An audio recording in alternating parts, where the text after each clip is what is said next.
Hello guys, आपका मेरे channel smart study में स्वागत है। आज हम शिक्षा निदेशालय की तरफ से दी जाने वाली मूल्यांकन कार्य पत्रक नंबर 8 करेंगे, जो कि क्लास 8 की है और विषय है गणित। ये वर्कशीट 1 दिसंबर 2021 की है।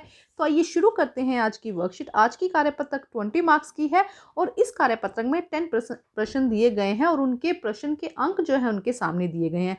घन और घन मूल से आज की वर्कशीट है। तो देखो क्या कहा गया है। फर्स्ट में 1 से लेकर 1000 तक केवल डैश संख्याएं ही पूर्ण घन है। अगर हम 1 से लेकर 1000 तक की संख्याएं काउंट करते हैं तो उसके अंदर 10 संख्याएं ऐसी है जो क्या है, संख्याएं ऐसी है जो पूरी तरह से क्या है, घन है। तो फर्स्ट क्वेश्चन का आंसर है 1 से लेकर 1000 तक केवल 10 संख्या ही पूर्ण घन है। मतलब कि ऐसी संख्या, घन किसे कहते हैं, जब हम 3 बार एक ही नंबर को मल्टीप्लाई करते हैं तो उसे हम क्या कहते हैं, घन कहते हैं। सेकंड देखो क्वेश्चन क्या है, 1 प्लस ब्रैकेट में 3 प्लस 5 प्लस 7 9 11 किसके इक्वल होगा, 1 की क्यूब, सेकंड की 2 की क्यूब और 3 की क्यूब के इक्वल होगा। नेक्स्ट देखो क्या है, 3√6। देखो इसका मतलब क्या कहा जा रहा है कि 2 को हमने कितनी बार मल्टीप्लाई करना है, 6 टाइम, और उसके अंडर रूट पे पावर पे हमें क्या लगाना है, 3। तो ये देखो, ये अब देखो यहाँ पे क्या होगा, 3 के पेयर्स बन जाएंगे, एक ये पेयर बन जाएगा और एक ये पेयर बन जाएगा। तो क्या होगा, 2 × 2। आंसर हमारा यहाँ पे क्या आ जाएगा, 4 हमारा आंसर आ जाएगा। नेक्स्ट क्वेश्चन देखो, क्वेश्चन नंबर 4 में क्या कहा गया है, 4 की क्यूब माइनस 3 की क्यूब। देखो क्या कहा गया है, 4 की क्यूब माइनस 3 की क्यूब। तो इसका आंसर क्या हो जाएगा, यहाँ पे ध्यान से देखो, इसे हटा देती हूँ थर्ड क्वेश्चन को।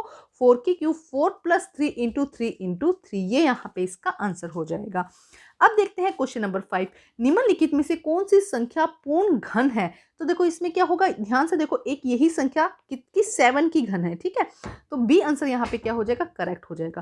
अब क्वेश्चन नंबर 6 देखते हैं क्या कहा गया, वह कौन कौन से अंक है जिनकी घन इकाई का अंक उसी संख्या के अंक के बराबर है। जैसे कि देखो, एक की घन अगर हम बात करते हैं तो एक का घन कितना होता है, 1 होता है।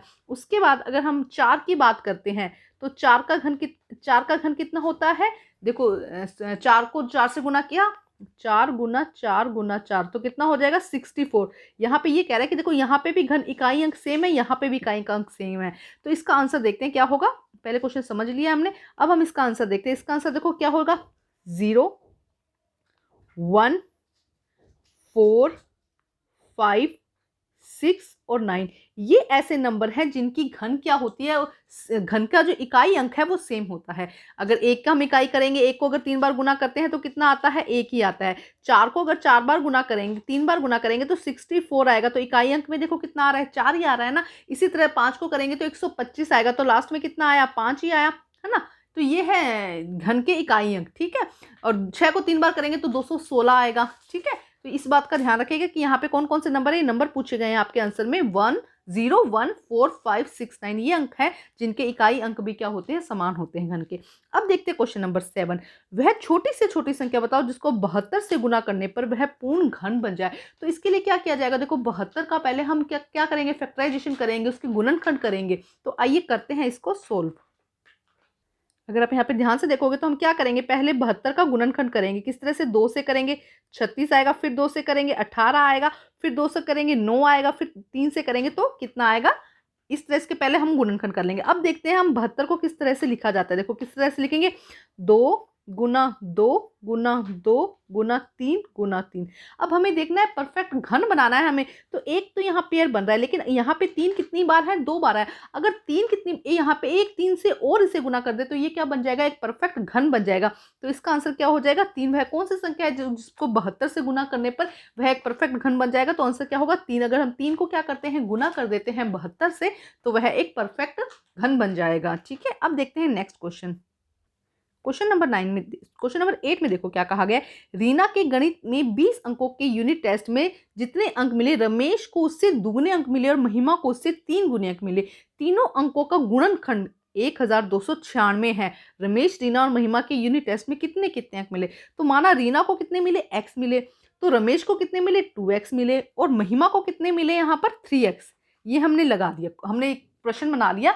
रीना को कितने मिले, x मिले, रमेश को कितने मिले, 2x मिले, और रीना को कितने मिले, 3x। इन तीनों का गुणनखंड मतलब कि x × 2x × 3x इक्वल किसके हो जाएगा, 1296, ठीक है।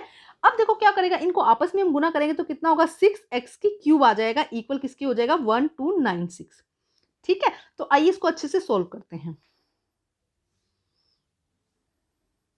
तो देखो फर्स्ट हमने क्या माना था, रीना x, रमेश 2x और टीना हमने क्या मानी थी, 3x। देखो अब क्या किया, जब इनको आपस में हमने गुना कर दिया तो कितना, 1296, इनका गुणनखंड कितना था, 1296।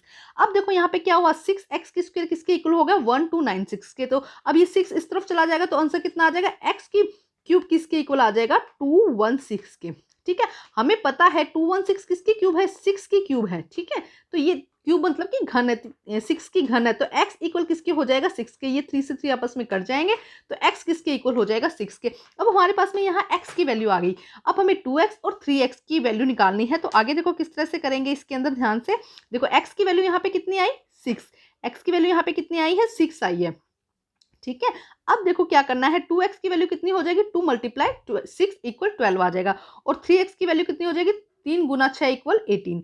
तो अतः हम कह सकते हैं कि रीना को कितने अंक प्राप्त हुए, 6 अंक प्राप्त हुए, रमेश को कितने हुए, 12 अंक प्राप्त हुए, और महिमा को कितने अंक प्राप्त हुए, 18 अंक प्राप्त हुए। तो ये था हमारा 8th क्वेश्चन। अब हम देखते हैं नेक्स्ट क्वेश्चन। क्वेश्चन नंबर 9 में देखो क्या कहा गया, अभाज्य गुणनखंड की विधि द्वारा 13,824 का घन मूल निकालना है। तो हमें क्या करना, अभाज्य गुणनखंड करने हैं इसको बार बार में, और इसका हमें घन मूल निकालना है। तो आइए करते हैं इसे सोल्व। तो देखो किस तरह से हम सॉल्व करेंगे, 13,824 का जब हम गुणनखंड अभाज्य गुणनखंड करेंगे, पहले 2 से गुना करेंगे, 2 से भाग करेंगे, फिर 6,912 आएगा, फिर 2 से करेंगे 3,456 आएगा, फिर 2 से करेंगे 1,728 आएगा, फिर 2 से करेंगे 864, 432, 216, 108, 54, 27, 9 और 3, ये इस तरह से आएगा। हम इसको हमने बार बार करके देखा है। अब हम क्या करेंगे, पेयरिंग करेंगे। तो देखो एक यहाँ पे पेयर बन रहा है, एक यहाँ पे पेयर बन रहा है, और एक यहाँ पे पेयर बन रहा है, और एक यहाँ पे। अब इन तीन पेयर है ना, तो हम इनमें से एक एक बार लिख लेंगे। जैसे कि हमने 2 को एक बार लिख लिया, यहाँ से 2 को एक बार लिख लिया, यहाँ से 2 को एक बार लिख लिया, यहाँ से 3 लिख दिया। तो इसका आंसर कितना हो जाएगा, 24 आंसर आ जाएगा। ठीक है, आपको क्या करना है, भाज्य गुणनखंड का पूरा आंसर इसको सोल्व करना है, पूरा आंसर लिखना है, और लास्ट में 3 का 1 बनाना है। 3 की जगह सिर्फ आप एक बार लिखोगे उसको, और मल्टीप्लाई करके आप आंसर लिख दोगे। 24 यहाँ पे क्या हो जाएगा, आंसर हो जाएगा। अब देखते हैं लास्ट क्वेश्चन। अब देखो क्वेश्चन नंबर 10 में क्या कहा गया है, 5 सेंटीमीटर, 3 सेंटीमीटर और 5 सेंटीमीटर की लंबाई, चौड़ाई और ऊंचाई वाले डिब्बों को एक घन आकार देने के लिए कम से कम कितने घनाभ की आवश्यकता होगी। क्या कहा गया, 5 सेंटीमीटर, 3 सेंटीमीटर और 5 सेंटीमीटर लंबाई, चौड़ाई, ऊंचाई वाले डिब्बे हैं। इस तरह के डिब्बे हैं, डिब्बों को घन आकार देने के लिए कम से कम कितने घनाभों की आवश्यकता होगी, कि उसको पूरी तरह से क्या बनाना है, घन बनाना है, तो कितने घनाभों की आवश्यकता होगी। तो आइए करते हैं इसे सोल्व। तो देखो यहाँ पे क्या कहा गया, लंबाई कितनी है, 5 सेंटीमीटर, चौड़ाई कितनी है, 3 सेंटीमीटर, और ऊंचाई कितनी है, 5 सेंटीमीटर। ठीक है, अब देखो घनाभ का आयतन निकालते हैं। घनाभ का आयतन कितना होता है, लंबाई गुना चौड़ाई गुना ऊंचाई। कितना होता है, लंबाई गुना चौड़ाई गुना ऊंचाई। तो कितना आया, 75 सेंटीमीटर। कितना आया, 75 सेंटीमीटर। अब इस 75 सेंटीमीटर का क्या करते हैं, हम अभाज्य गुणनखंड करते हैं। अब इसका हम क्या करते हैं, अभाज्य गुणनखंड करेंगे तो कितना आएगा, देखो 75 को 3 से किया, 25 आया। उसके बाद में हमने इसको 5 से किया, और कितना है, 5 और 5। तो अभाज्य गुणनखंड करने पर कितना आया, 75 का 5, 3, 5। मतलब कि अगर इस नंबर को क्या करते हैं, हम 5, 3, 5 से गुना करते हैं, इस नंबर को हम 5, 3, 5 यानी कि 75 से गुना करते हैं, तब हमारा जो, जब इसको 5, 3, 5 को हम क्या करते हैं, 75 से, ध्यान से सुनो क्या कहा जा रहा है। देखो घनाभ का आयतन कितना आया, घनाभ का आयतन निकालने के लिए हम क्या करेंगे, लंबाई गुणा चौड़ाई गुणा ऊंचाई निकालेंगे, जो कितना आएगा, 75। अब हम इसका क्या करते हैं, देखो 5 × 3 × 5। जब हम यहाँ पे हमें क्या करनी है, पेयरिंग करनी है। ध्यान रखो हमारे पास में कितना है, 5 × 3 × 3 तो हमारे पास में दिया गया है। तो अगर इसकी 3 की पेयरिंग करनी है तो हमें 1 3 लेना पड़ेगा, और अगर हमें 5 की पेयरिंग करनी है तो हमें 2 5, ये 2 5 और एक ये 3 लेने पड़ेंगे। तो मतलब कि हमें कितना, देखो 25 25 या 75, मतलब दोबारा हम क्या करते हैं, 75 से गुना कर देते हैं इसको। यहाँ लिखते वक्त थोड़ी सी मिस्टेक हुई है, देखो यहाँ पे कितना आएगा, 5 आएगा। ठीक है, क्योंकि देखो दिया गया ना, लंबाई चौड़ाई ऊंचाई कितना है, 5 × 3 × 5, तो कितना आ जाएगा, 75 आ जाएगा। ठीक है, अब हमें पेयरिंग करनी है। देखो कलर चेंज करके बताती हूँ। अब हमें क्या करनी है, पेयरिंग करनी है। तो हमें कितना चाहिए, 1 5 चाहिए, और 3 हमें क्या चाहिए, 2 बार चाहिए। अगर 3 यहाँ पे 2 बार और 1 5 बार लगा देते हैं तो ये क्या हो जाएंगे, 2 बार 5, 3 बार 5 आ जाएगा, और 3 बार क्या आ जाएगा, 3 आ जाएगा। तो हमारी पेयरिंग घन वाली संख्या बन जाएगी। जब हम इनको आपस में गुना करेंगे तो आंसर कितना आएगा, 45। तो कितने घनाभ की आवश्यकता होगी, 45 घनाभ की। बस यहाँ पे एक मिस्टेक हुई है, तो आप सोल्व करते हो ध्यान से सोल्व कर लीजिएगा कि यहाँ पर 5 आएगा। ठीक है, तो ये थी हमारी आज की असेसमेंट वर्कशीट। वर्कशीट को कंप्लीट करके अपने टीचर को जरूर चेक करवाइए और प्लीज मेरे चैनल को लाइक कीजिए, सब्सक्राइब कीजिए और शेयर कीजिए। Thank you guys.